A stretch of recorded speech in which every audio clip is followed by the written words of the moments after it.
এসেছি গো। নেন মাজল।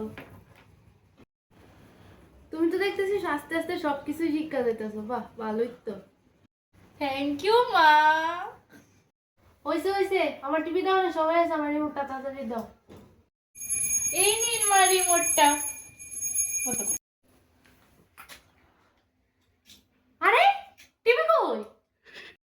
আপনি যখন হাঁটতে বের হয়েছিলেন না, তখন দুইটা বাসন আনি এসেছিল, তাদেরকে আমি টিভিটা দিয়ে এইরকম দুইটা বড় বড় বাসন এনেছি।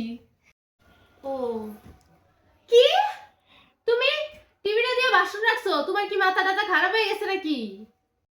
আমি যখন আপনার লেগে বাবা করতাম চাই, তখনই আপনি কোন আমার মাথাটা খারাপ হয়ে গেছে। টিভিটা দিয়ে দিয়ে তুমি কদ্দুর বালা করছো আমার, আমি বুঝতেছি না। আপনি তো কইয়াছিলেন পাশের বাড়ির মহিলাটা টিভি দেখে মারা গেছে, আর আপনি তো সারাদিন টিভি দেখেন, তাই আমি চাই না যে আপনার কিছু হয়ে যাক, আর তাই আমি টিভিটা দিয়ে দিছি। আরে এটা টিভি দেখা মারা যায় না, এটা টিভি হইয়া মরছিল।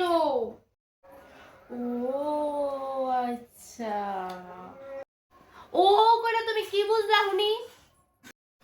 বুঝছি যে কাকিমা টিভি হইয়াই মইরা গেছে। আরে টিবি হচ্ছে একটা রোগের নাম, জীবনে শুনছো কোনোদিন? আচ্ছা ওই টিভি, আমি কেমনে বুঝবো মা? তুমি তো কিছুই বুঝো না মা, খালি সাপের পাঁচটা ভাও দেখতে পারো আর আমার ক্ষতি করতে পারো। আজকে আমার পুলায় আয়োগ, তোমার খবর আছে।